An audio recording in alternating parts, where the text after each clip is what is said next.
اگه تو هم مثل من از طعم اسپرسو خسته شدی اینو حتما امتحان کن. اول یه شات اسپرسو دبل رو ساره گیری میکنیم.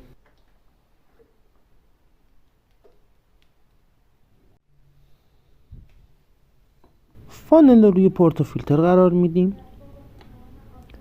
و با نیدل قهوه رو از هم باز میکنیم.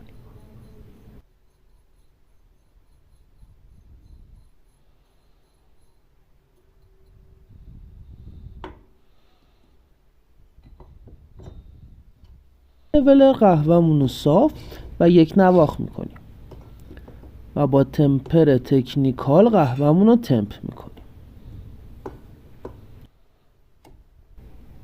اوه راستی با کسکنی یادتون نره که از همه چی واجب تره، حتی نونشم.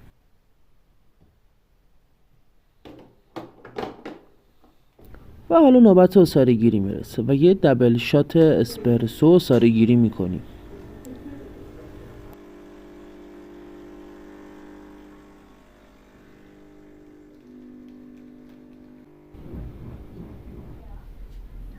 حالا چند تا تکه یخ اضافه میکنیم، دبل شاتمون رو میریزیم و با نازل بخار با هم میکسشون میکنیم.